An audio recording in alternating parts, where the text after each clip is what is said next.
We're working again. Hello and good evening, ladies and gentlemen. My name is Patrick Sutherland. I welcome you to Kugel's Castle and the Dying Earth, the End of Time.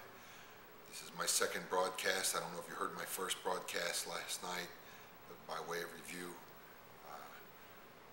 I broadcast my signal using an alien device from the far future to communicate with you and you people in the 21st century.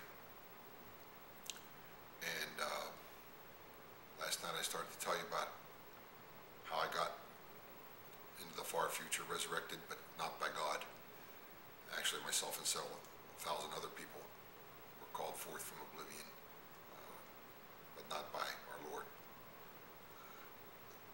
And I'm now the operator of this alien device, using it to communicate with you and tell you about some of the other astounding functions it performs and how I came to be its operator. So I will begin at the beginning.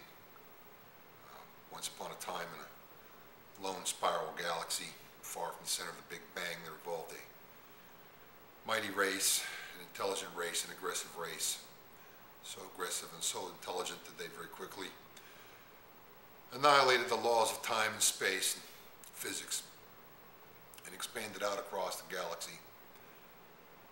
And over time, as their conquests grew in number and their database expanded from the symbolization of those conquests, they ultimately became the most specialized, most highly advanced, most powerful race within this galaxy. Whatever problem confronted them, they overcame it. Whoever stood in their way, they conquered them. And as time went by, so fantastic and stunning was their progress, their technical prowess, that even they themselves started to dawn on them that most of this progress had been achieved not so much by their own originality and innovation, but by gleanings of knowledge that they had acquired in their expansion over time from the ruins left behind by an extinct, long dead super race whose ruins and devices they encountered in vast numbers across the galaxy. They knew what the super race looked like, but over time, no matter what, they never found any. Of course, their slender imaged forms have been carved in impenetrable art and sculpture of many materials, and they've left behind machines and devices, self-maintaining perpetual motion machines, semi-intelligent, intelligent devices that lasted beyond them.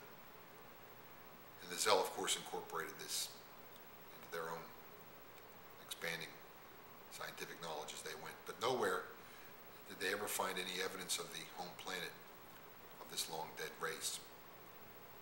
It remained a mystery throughout their history until such time as a lone scientific expedition was pushing its way out into one of the outer spiral arms of the great galaxy. And there they found an orange dwarf star that had once been a yellow star.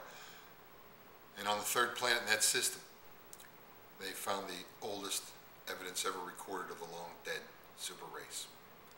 They had, of course, found the planet Earth, the planet of man, Homo sapien. The super race turned out to be us, folks. Although how we got super, the story remains to be seen. Hopefully I'll have a chance to reveal it in the coming days and weeks, if that is indeed the case, since the sun may die at any time. Well, it was fortunate that the alien race, by the way, they called themselves the Zell, found Earth when they did for two reasons. Obviously, the star had used up most of its energy and was in a depleted state that could go any day. And secondly, they happened to be carrying with them the prototype of a device which represented the most advanced engineering ever achieved by the Zell, or any other race for that matter. This device was capable of performing several astounding functions, among which is communicating into the deep past. It was perfect for exploring ancient civilizations because it was capable not only of communicating in the deep past, but it was also capable of viewing into this past and recognizing objects and animals and plants and devices of that past. recreating them, that's right, recreating or even resurrecting up to and including living, breathing human beings. And that, folks, is how I got here. Myself and several others, we were recalled from oblivion, but not by our Lord, by this alien machine of which I am now its operator, and that is a fascinating story in itself. And so the mighty Zell found Earth, and they brought this machine with them. And they took it down to the surface and they placed it within the ruins of an ancient castle, ancient beyond calculation, but it was set up very well on a triangular plateau peninsula with high walls, high walls of an inner courtyard with enough space to set the machine, and outer walls to protect it from the triangular plateau approaches, and high sea walls which protected a very private cove which they were able to tie up their ships which rode on the water, kind of like hovercraft, not actually in the water, but riding over the water, with anti-gravity devices within them. And they set their machine up and they began a tremendous scientific endeavor.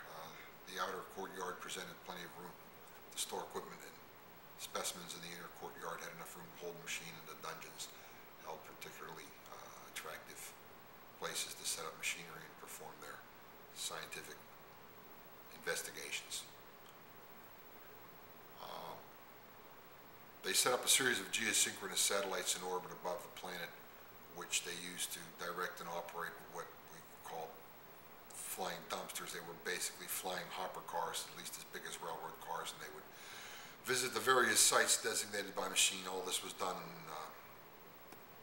automatically with automation, and they would excavate. They would have to dig into the soil strata or even below the ocean to the areas which interested them and collect the rocks and the ruins and whatever matter was there and contained, and bring it back to the machine for analysis and potential recreations. And that's how I got here. The Zell, the mighty Zell, had found Earth looking for the super race that was extinct, which it turned out to be man. And they started resurrecting us, excavating the Earth and resurrecting us in our devices. And that's about all I can tell you for tonight, folks. As I told you, these broadcasts have to be relatively short for technical reasons.